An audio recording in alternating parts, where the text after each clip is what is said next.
Have you ever felt out of place? Like you were struggling alone in a strange land with no guarantees of tomorrow? Maybe you are right now trying to start over, not knowing what the future holds. Well, that is exactly where the story of Ruth begins, and perhaps where yours is about to change, too. Contrary to the standards of the time, Ruth, a foreigner from Moab, made a decision that defied logic and custom. He followed his mother-in-law Naomi, embracing the God of Israel and renouncing everything she knew. Little did she know that she was embarking on a journey of redemption, faithfulness, prophetic destiny elements that still echo today as a living call for those who believe that there is a greater purpose, even in chaos. In this content, we will dive into the book of RUTH in a new way like you've never seen before. It's not just about barley, marriage, or ancient traditions. It's about God's plan, the covenant with heaven, and how a simple act of love can pave the way for messianic lineage, culminating in genealogy of Jesus. Does it seem far away? You'll be surprised at how much the story still has to say about your own life. Get ready to meet one of the women of the Bible most fascinating and be inspired by the miracle of restoration. Whether you seek direction, comfort, or just need to believe again, Route 2025 is for you. Keep reading and allow yourself to live this journey alongside those who trusted in the impossible and were rewarded with biblical heritage and divine promise. Get ready to understand the fundamental role of Ruth, a foreigner who became part of the messianic lineage, and how you too can apply these principles of faith and faithfulness in your daily life. If this message has touched your heart, don't forget to leave a like that way. You help spread this inspiring story to more people who also need hope. Let's go on this journey of faith and transformation together. It all begins in Bethlehem of Judah, ironically known as a house of bread, but which was facing severe crisis. The land was dry, the harvest failed, and famine spread like wildfire. It was a time when every decision had the weight of life or death. It was in this scenario that Elimelech decided to set out in search of survival, taking Naomi and his sons, Mahlon and Chilion, with him. The promise of food attracted them to Moab, a foreign land with strange gods, but which seemed to offer a chance for a new beginning. Little did they know that this choice would begin one of the greatest stories of overcoming from the Bible. And yes, all of this still resonates with those who today also need to change course. Have you ever felt the need to leave your land? That comfort zone that, even in times of crisis, still seems familiar?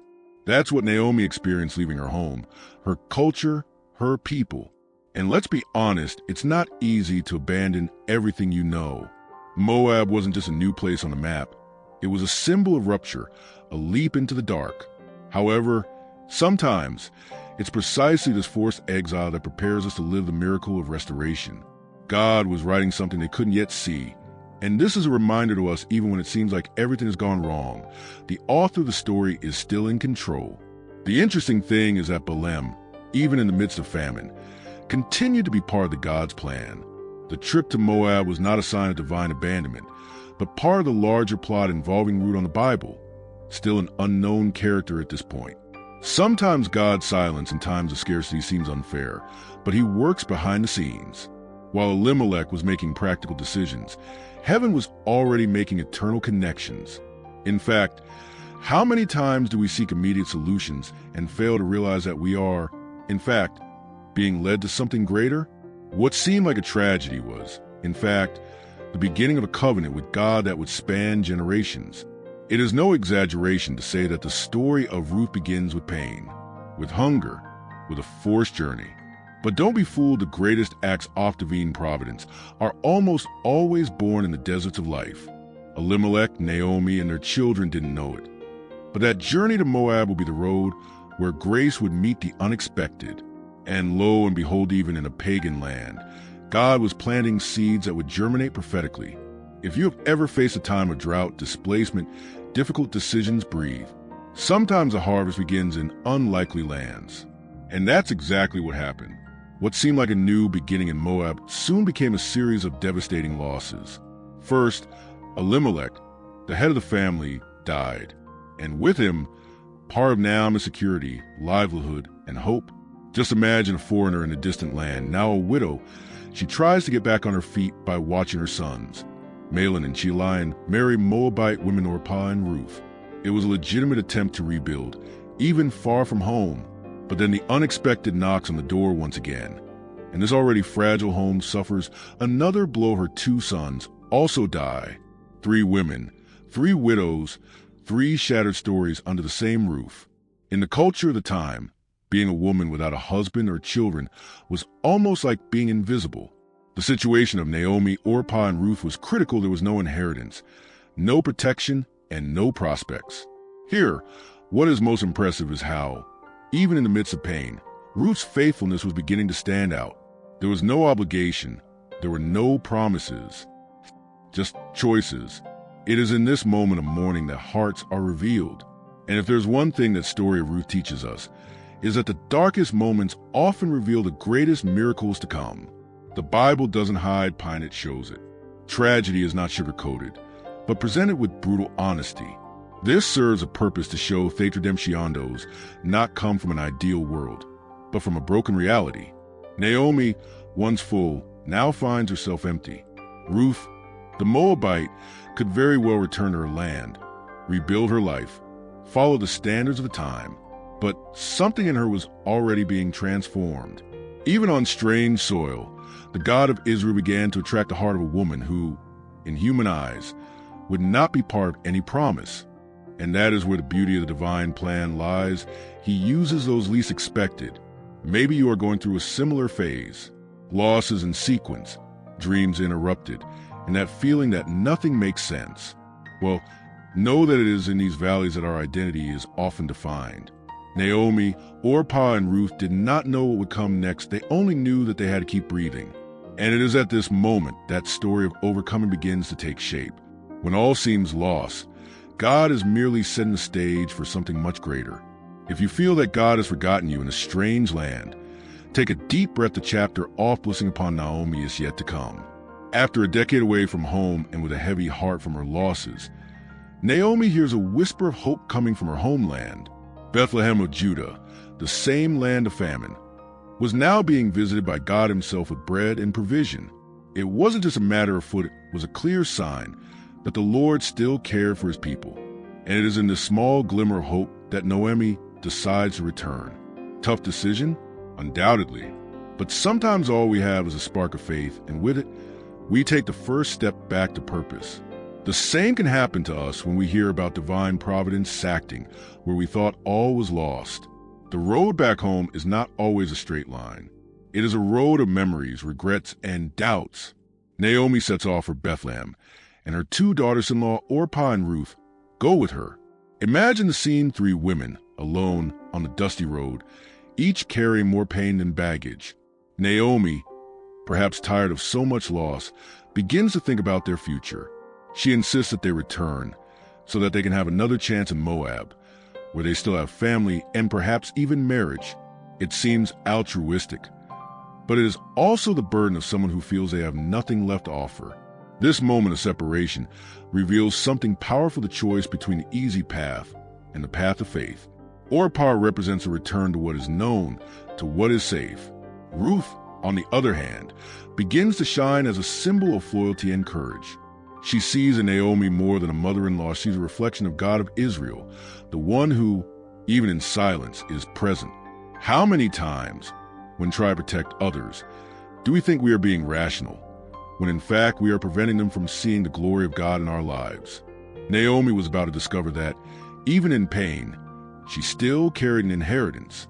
If you've ever been at a point where you thought it was better to go alone so as not to burden anyone's life, know this: sometimes your journey back is what God uses to transform others. Naomi didn't see it, but God's plan was unfolding right there in the middle of the road, between Orpah's goodbye and Ruth's firm decision. The return to Bethlehem was not just geographical. It was spiritual, a call back to the promised land, to the forgotten identity, to the covenant with God. And this journey would not be made alone. Ruth was about to seal a commitment that would change the course of history. There comes a point in the journey when decisions need to be made, and that's exactly where Orpah and Ruth had to choose their paths. Naomi, with a heavy heart, insists that they both return to their homes, to their gods, to the possibility of rebuilding a life together. Orpah, after much emotion, gives into the plea and returns. It's a human gesture, understandable, but it ends her participation in the history of overcoming. She wasn't wrong. She just wasn't willing to go down an uncertain path. And sometimes it is at the point of farewell that one's true faith is revealed. Ruth, however, does not just stay, she surrenders. What happens there is more than a pretty gesture. It is a profound vow, a covenant with no return. She says, wherever you go, I will go, your people will be my people, and your God my God. This, coming from a Moabite, is simply shocking. Ruth was abandoning her culture, religion, secure future, everything. That for love, but more than love for Naomi, there was something greater. She was already being attracted to God of Israel, even without yet understanding the size of the promise that surrounded it. What Ruth does there is a perfect portrait of fidelity in action, not romantic fidelity, nor fidelity out of convenience, but the kind that stands firm even when everything around it falls apart. Her choice is a direct message to us. There are times when the decision to stay is worth more than any visible achievement. She chose the invisible, the improbable, the unexpected, and the most surprising thing. God honors this kind of choice. This covenant with God, made in the middle of the road between dust and tears, would take centuries to reach genealogy of Jesus. Have you ever made a choice that no one understood? Have you ever decided to walk with someone out of pure conviction, even though everything indicated otherwise? That's what Ruth did, and that's how Messianic lineage begins to be restored. With a determined foreigner on a forgotten road, the Ruth's loyalty not only blessed Naomi, but paved the way for her name to be immortalized in Scripture as one of the great women of the Bible. What seemed to be just a farewell scene was, in fact, a milestone in prophetic destiny that God was planning a plan that involved promises far greater than either of them could have imagined at that moment. When Naomi and Ruth finally arrive at Bethlehem of Judah, the whole town is in turmoil, and after all, it's not every day that someone returns after so much time, especially with so much loss written all over their face. The women of the town can hardly believe that this is really Naomi, but she doesn't try to hide her pain. She firmly tells them not to call her Naomi Pleasant anymore, but rather immediately, which means bitter. It is a strong, sincere, real moment. She feels that God allowed all of this and expresses this bluntly in between us. How many times have we felt this way too without understanding why? Just feeling the weight of life. But there is something precious about this return. Even though she felt empty, Naomi returned in returning. Even though she was hurt, it is already an act of faith. She could have stayed in Moab, drowning in pain in the past, but she chose to walk to the promised land even without knowing what awaited her. That is what makes a return a prophetic act. The presence of Ruth, the foreigner, by her side was already a sign that God was writing a new page. And even though Naomi didn't see it at that moment, the miracle was already in motion. Divine providencitos. Make a fuss, it works behind the scenes. The arrival in Bethlehem also happens at a strategic time. The beginning of the barley harvest. Nothing happens by chance. This seemingly simple detail is loaded with symbolism. That barley was the first grain of the annual harvest, a symbol of new beginnings, of provision, of hope. While Naomi lamented the emptiness, God was already preparing the field. The answer to her pain was sprouting from the earth. How many times do we think that everything is over, when in fact, the soil is already fertile for a new cycle? It was in this climate that the story of Ruth began to become even more intertwined with God's eternal plan. It is curious to think that, although Naomi changed her name to Mara, God never called her that to him. She always was and would continue to be Naomi, bearer of biblical heritage alive. Even though she was hurt, she was still part of the plan. And that serves as a reminder our scars do not negate our calling to miracle restoration. It does not depend on our mood or our faith being intact. God acts even when all we can say is, bitter. And while Naomi saw herself broken, Ruth's faithfulness and the hand of the Creator were already preparing a fateful outcome, that redemption that would impact generations. With the arrival of barley harvest, a new routine begins to take shape for Ruth and Naomi as landless widows. They had little left except to rely on the old law that allowed those in need respite behind the reapers, and in other words, to collect the grain that fell during the harvest. It wasn't a glamorous job, but it was worthy. Ruth determined, volunteered to go to the fields. You see, she didn't wait for a miracle to fall from the sky. She took action, and sometimes that's what's needed to take a practical step, even if it's small.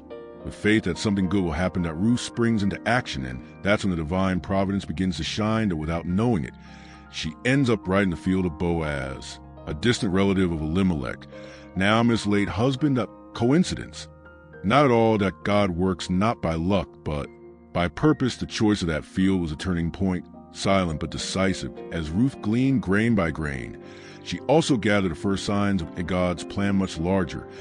Those looking from the outside might only see a poor Moabite woman picking up scraps from the ground, but the sky already saw a key piece in the messianic lineage. Gleaning, in this context, is more than a subsistence activity. It is a portrait of faith in motion.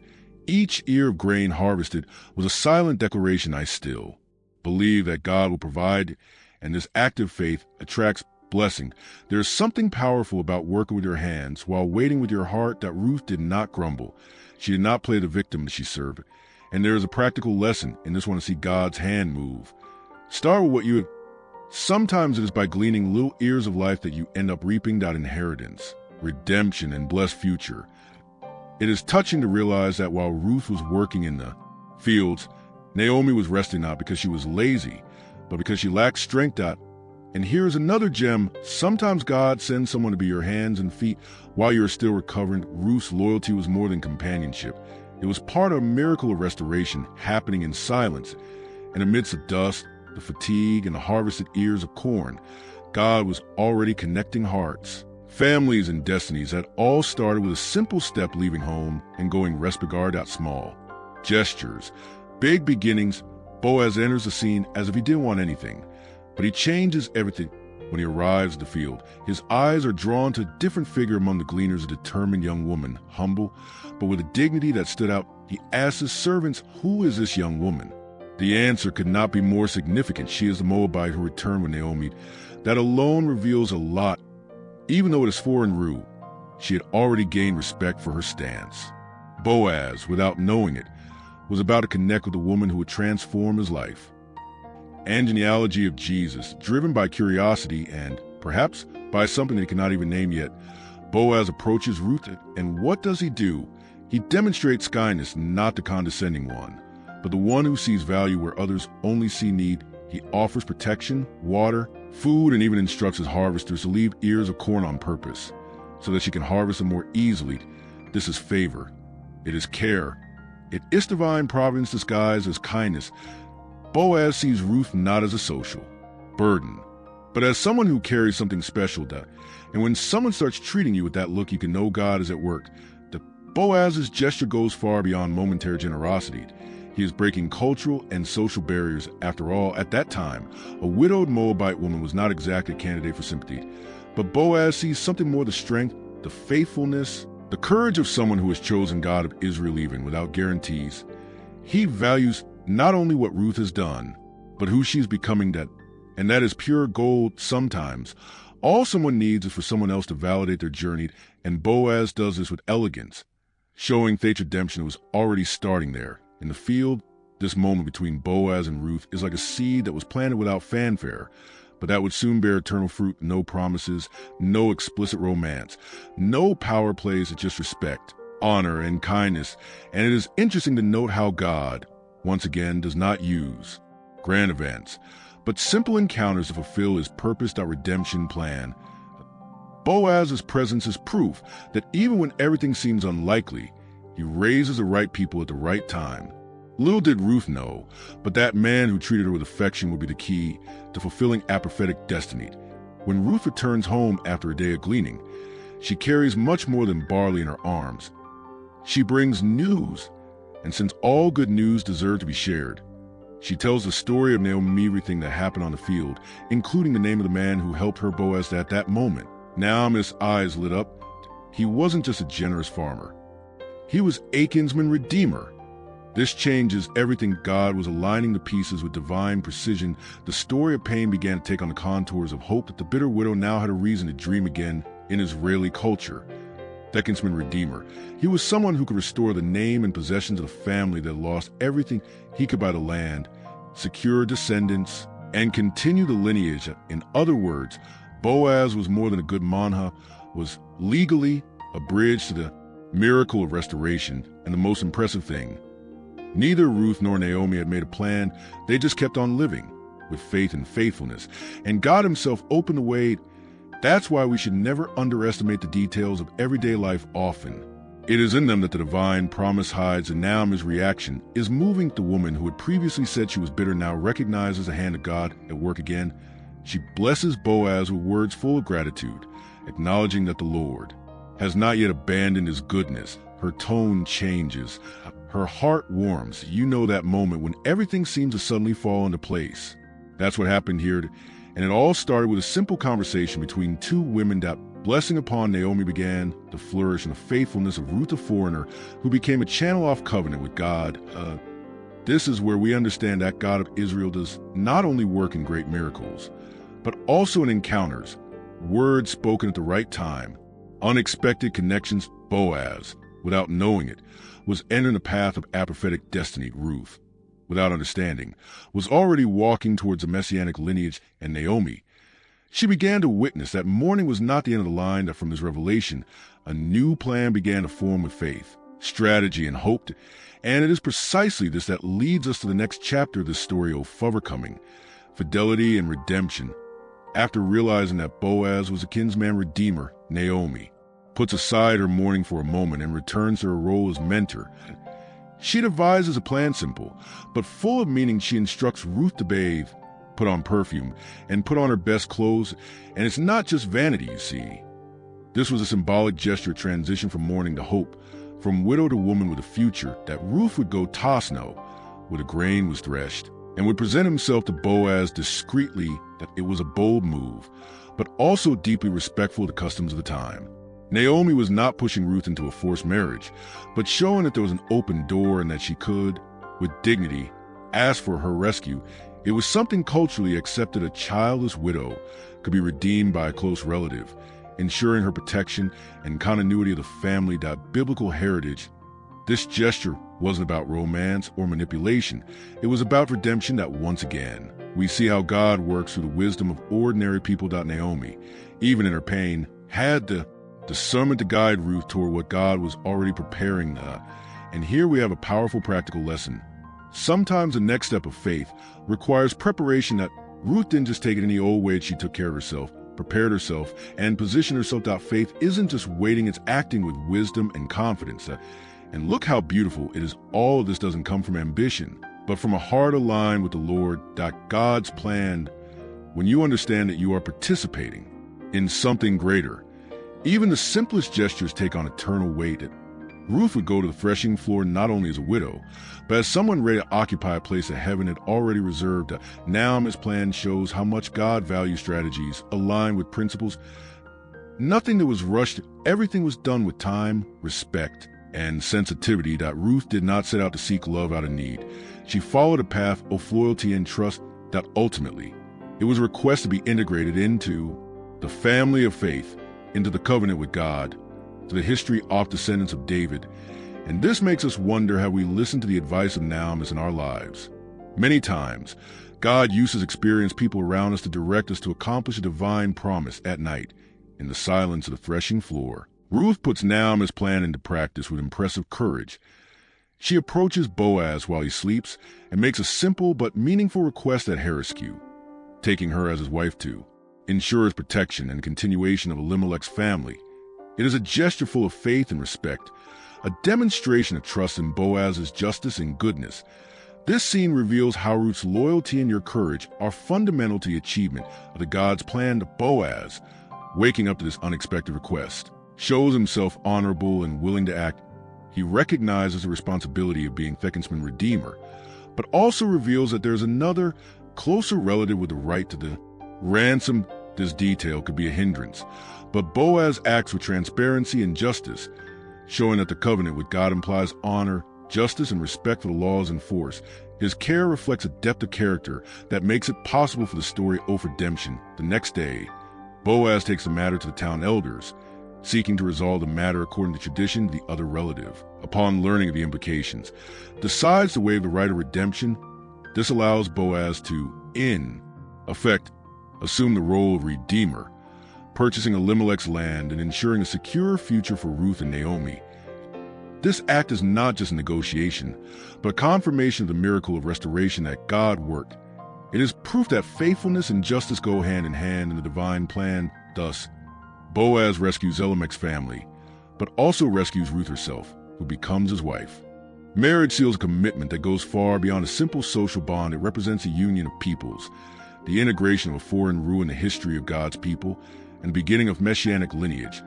It is a materialization of a divine promise, where love, loyalty, and providence meet to transform a story of pain into redemption. And hope. The marriage between Boaz and Ruth was not just an ordinary union, it was a turning point in the lives of Naomi, Ruth, and the entire history of Israel. This union symbolizes a fulfillment of the God's plan that had been taking shape since the barley harvest. With him, the redemption, it is not limited to material goods, but expands to the restoration of family, the recovery of hope, and the opening of a path to blessing. That Ruth's faithfulness is rewarded, and divine providence is manifested in every detail. The couple has a son named Obed, who carries on the legacy of his mother's courage and loyalty. Obed will be the grandfather of King David, and this is essential to understanding the importance of Ruth's story in the Bible. It is no wonder that book of RUTH is among the narratives that highlight women in the Bible who profoundly influenced the genealogy of Jesus. Obed's descendants cement an eternal covenant, revealing God's care and tracing lines of inheritance that point to Messiah. That Naomi, who had come to call herself Mara because of her bitterness, is restored to her social and emotional condition. She is once again recognized as blessed, a living witness to divine intervention. This restoration proves that behind the difficulties there is a greater purpose, and that God acts silently but with precision. The story of Ruth, Boaz, and Naomi is a true lesson on how fidelity and confidence in God of Israel generate unexpected and extraordinary fruits. This marriage and the generation of Obed marked the beginning of prophetic destiny that culminates in the coming of Jesus.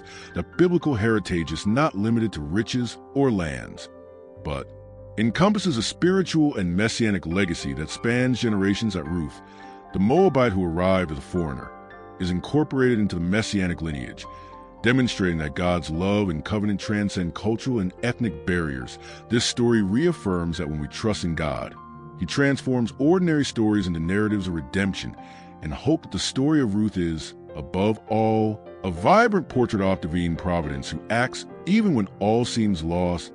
When we look at the journey of this Moabite woman, we see a clear lesson. Faithfulness is not just a moral virtue, but a channel for God to work miracles. That Ruth did not just follow Naomi, she chose God and His covenant, and that made all the difference in times of crisis. This is a message that remains for us. Faith and loyalty go hand in hand, opening doors that no one else could open. Another point that stands out is the importance of Ruth's role as forward an incident into the history of the people of Israel. This breaks paradigms and invites us to reflect on inclusion and acceptance in God's plan. Through it, we understand that divine love makes no distinction, and that, for the Lord, everyone has a place in His promise. That book of Ruth shows us that even those who come from outside can be used to achieve the God's plan, becoming part of the messianic lineage and the blessing for all humanity. That furthermore, this narrative is a true history of overcoming, where suffering is a stage for redemption to unfold. Naomi, who saw her family fall apart, witnesses a restoration of hope and blessing in her life through Ruth and Boaz. It is a powerful reminder to all of us the most difficult times can be the beginning of a miracle. That Ruth's life and her faithfulness show that with God, there is no situation without a solution, no past that prevents a glorious future. Ultimately, this message speaks directly to the heart of those seeking meaning and purpose. The union between Boaz and Ruth, the arrival of Obed, the blessing upon Naomi, all point to the constant care of the God of Israel. This story is not just about genealogy or ancient traditions. It is about the real action of God in people's lives, an invitation to trust in His faithfulness and to see that behind the tragedies, there's a plan of redemption that can transform lives. So, are you ready to dive into the next chapter? Throughout this journey with Ruth, we have seen how faith, loyalty, and divine providence can transform a story marked by loss and challenges into a living testimony of redemption and hope. Now, the question is for you: how has your own journey been? Have you trusted in the plan that God has for your life, even when circumstances seem difficult? And what concrete steps can you take today to strengthen your faith and position yourself to receive the blessings that is prepared?